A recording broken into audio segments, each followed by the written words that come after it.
Gürcüstanın baş naziri İrakli Qobaxidze ölkənin Katolikos patriarxının dəfnindən sonra ilk qiymətləndirmələrini verib.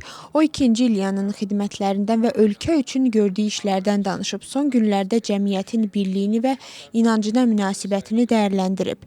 Onun sözlərinə görə son günlər göstərdi ki, cəmiyyətin böyük əksəriyyəti üçün dəyərlər, kilsə və dövlət vacibdir, lakin bu mövqedən uzaq duran kiçik bir azlıq da mövcuddur. Siyasətçilər Nik Agvaramiyanın bəyanatını qiymətləndirirlər.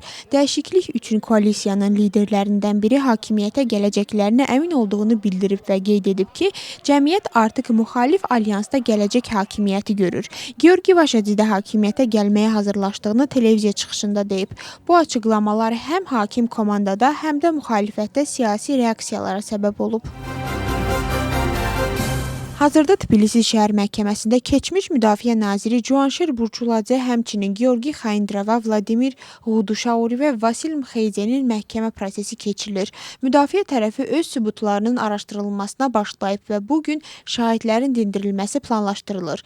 Vəkil Dimitri Xaçidze bildirib ki, bugün dindiriləcək şahidlər Cavanşir Burçuladzenin günahsızlığını təsdiqləyəcəklər. Şahidlər arasında ailə üzvləri və Gəlirlər Xidmətinin əməkdaşı da var. Prokurorluq isə hesab edir ki, təqdim olunmuş sübutlar və çox saylı şahid ifadələri ittihamın təsdiq olunduğunu göstərir.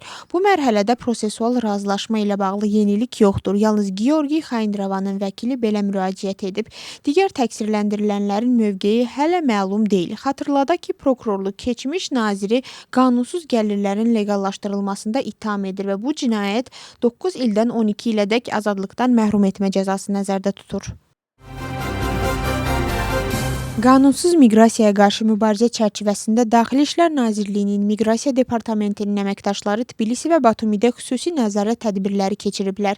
Nəticədə Türkiyə, Türkmənistan, Rusiya, Azərbaycan, Çin, Özbəkistan, Yəmən, Yordaniya və İraq vətəndaşları daxil olmaqla 41 xarici ölkə vətəndaşı saxlanılıb. Onların ölkədə qanunvericiliyin tələblərini pozaraq qaldığı müəyyən edilib. Hazırda saxlanılan şəxslər müvəqqəti yerləşdirmə mərkəzindədir və onların ölkədən çıxarılması üçün prosedurlar devam edir.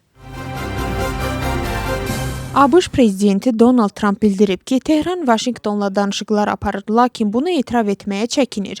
O, seçki öncəsi çıxışında qeyd edib ki, İran rəhbərliyi həm öz xalqından, həm də Amerikadan ehtiyat edir. Onun sözlərinə görə Tehran bunu açıq deməsə də ABŞ-la razılaşma əldə etmək istəyir. Bu açıqlama mediada Trump administrasiyasının İrana yaxın şərqdə müharibəni dayandırmaq üçün 15 maddəlik plan təqdim etdiyi barədə xəbərlərdən sonra verilib.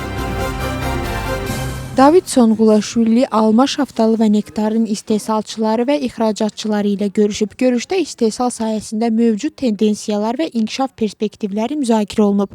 Məhsul keyfiyyətinin artırılması, müasir agrotexnologiyaların tətbiqi və məhsuldarlığın yüksəldilməsi vacibliyi vurğulanıb. Həmçinin bazarların şaxələndirilməsinin əhəmiyyəti qeyd edilib. Nazir bu sahə üzrə xüsusi şuranın yaradılması təşəbbüsünü də irəli sürüb. Acar Muxtar Respublikasının Mədəniyyət naziri Eliso Bolkadze Ermənistana rəsmi səfərinə Yerevandakı Çaykovski adına peşəkar musiqi məktəbində üstad dərsləri ilə başlayıb. O, istedadlı şagirdləri dinləyib və peşəkar tövsiyələr verib.